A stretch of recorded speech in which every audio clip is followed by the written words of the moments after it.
P ജയചന്ദ്രന് കേരളം കണ്ണീരോടെ വിട നൽകുകയാണ്. ഇപ്പോൾ പൊതുദർശനം നടക്കുകയാണ്. രാവിലെ 8 മണിയോടെ പൂങ്കുന്നത്തെ വീട്ടിലെത്തിച്ചപ്പോൾ മന്ത്രിമാരും രാഷ്ട്രീയ നേതാക്കളും അടക്കം നിരവധി പേർ അന്തിമോപചാരം അർപ്പിക്കാൻ എത്തിയിരുന്നു. ഇപ്പോൾ സംഗീത നാടക അക്കാദമിയിൽ പൊതുദർശനം നടക്കുകയാണ്. ചേന്ദമംഗലത്തെ തറവാട്ട് വീട്ടിൽ നാളെ സംസ്കാരം നടക്കും.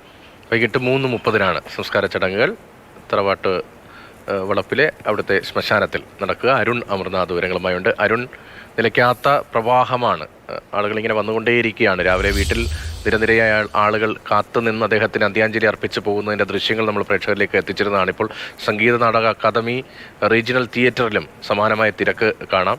സമൂഹത്തിൻ്റെ എല്ലാ തുറയിൽപ്പെട്ട ആളുകളും അവിടെ എത്തി അദ്ദേഹത്തിന് കണ്ണീർ പ്രണാമം അർപ്പിക്കുന്നു. എന്തൊക്കെ വിവരങ്ങൾ അവിടെ നിന്ന് നിൽക്കാൻ കഴിയുന്നു? ആരെല്ലാം അവിടെ എത്തി? ഹരീഷ്, സംഗീത നാടക അക്കാദമി ഹാളിലെ പി ജയചന്ദ്രൻ്റെ പൊതുദർശനം പുരോഗമിക്കുകയാണ്. കൃത്യമായ ക്രമീകരണത്തോടു കൂടി തന്നെയാണ് പൊതുദർശനം സജ്ജീകരിച്ചെങ്കിൽ പോലും ഈ ആളുകളുടെ ഒരു നീണ്ട നിര ഈ ഹാളിന് പുറത്തേക്ക് കൂടി അവസാനമായി അന്ത്യാഞ്ജലി അർപ്പിക്കാനെത്തുന്ന ആളുകളുടെ നീണ്ട നിര തന്നെ നമുക്ക് ഇപ്പോഴും ഈ മണിക്കൂറിലും എന്തായാലും കാണാൻ സാധിക്കുന്നുണ്ട് എന്നുള്ളത് തന്നെയാണ്. ഇവിടുത്തെ പൊതുദർശനം പൂർത്തിയാക്കിയതിനു ശേഷം വീണ്ടും പൂങ്കുന്നത്തെ വസതിയിലേക്ക് കൊണ്ടുപോകും എന്നുള്ള രീതിയിൽ തന്നെയാണ് സജ്ജീകരിച്ചിട്ടുള്ളത്. ഈ മന്ത്രിമാരായ R Bindu, K Rajan, V S Sunilkumar തുടങ്ങിയ രാഷ്ട്രീയ നേതാക്കൾ, ഒപ്പം തന്നെ കലാ സാംസ്കാരിക രംഗത്തെ പ്രമുഖർ, ജയരാജ് വാര്യർ സജീവമായി തന്നെ രാവിലെ മുതൽ തന്നെ ഇവിടെയുണ്ട്. ഒപ്പം തന്നെ സത്യൻ അന്തിക്കാട്, വിവിധ ഗായകരൊക്കെ വന്ന് മടങ്ങുകയും ചെയ്തിട്ടുണ്ട്.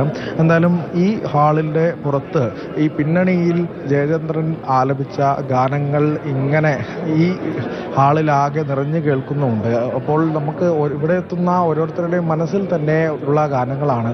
ആ ഓർമ്മകളൊക്കെ ഒരിക്കൽ കൂടി ഒരു വീണ്ടെടുക്കുന്ന അനുഭവം കൂടിയാണ്. പി ജയചന്ദ്രൻ എന്ന ആ ഒരു അനുഭൂതി അത് ഒരിക്കൽ കൂടി ഈ നിമിഷത്തിൽ കൂടി നമ്മൾ അറിയുക തന്നെയാണ് ചെയ്യുന്നത്. കാരണം ഓരോ തവണയും നമ്മൾ വീണ്ടും വീണ്ടും ആവർത്തിച്ച് കേൾക്കുമ്പോഴും നമ്മുടെ ജീവിതവുമായൊക്കെ ബന്ധപ്പെട്ട് കിടക്കുന്ന ആ ശബ്ദം അല്ലെങ്കിൽ ആ ഈണം നമ്മുടെ മനസ്സിലേക്ക് ഇങ്ങനെ ആളുകളുടെ മനസ്സിലേക്ക് ഇങ്ങനെ വന്നുകൊണ്ടേയിരിക്കും. അതാണ് പി ജയചന്ദ്രൻ എന്ന് പറയുന്ന സ്വാധീനം നമ്മുടെയൊക്കെ മനസ്സുകളിൽ, ആ ശബ്ദത്തിൻ്റെ സ്വാധീനം ഈ ശ്രോതാക്കളുടെ ഉള്ളിലൊക്കെ നിറഞ്ഞു നിൽക്കുന്നത്. ഓരോരുത്തരുടെയും ജീവിതത്തിൽ അവരുടേതായ ഒരു പി ജയചന്ദ്രൻ്റെ ഗാനം മൂളാത്ത ഒരു യൗവനം കടന്നുപോയ ആരുമുണ്ടെന്ന് നമുക്ക് കരുതുന്നില്ല. അതാണ് പി ജയചന്ദ്രൻ്റെ മലയാളികളുടെ മനസ്സിൽ, അല്ലെങ്കിൽ ഈ ഭാഷയ്ക്കും കാലത്തിനുമെല്ലാം അതീതമായി തന്നെ അവശേഷിക്കുന്ന പി ജയചന്ദ്രൻ്റെ സ്വാധീനം എന്ന് പറയുന്നത്. അത്തരത്തിൽ ആളുകളുടെ ഒരു നീണ്ട നിര തന്നെ ഇപ്പോഴും ഈ സംഗീത നാടക അക്കാദമി ഹാളിലേക്ക് വന്നുകൊണ്ടേയിരിക്കുന്നു. നേരത്തെ അതുപോലെ തന്നെ സത്യൻ അന്തിക്കാട്,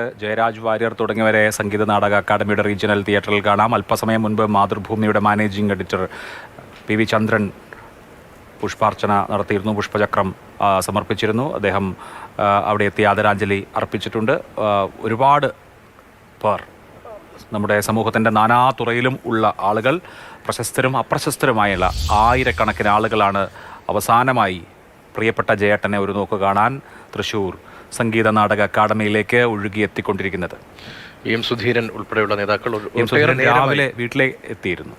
ഒട്ടേറെ നേരമായി അങ്ങനെ പലരുടെയും സാന്നിധ്യം നമുക്ക് കാണാം. അത്രത്തോളം മലയാളം ചേർത്തുവച്ച, മലയാളി ചേർത്തുവച്ച ശബ്ദ സൗകുമാര്യമാണ്.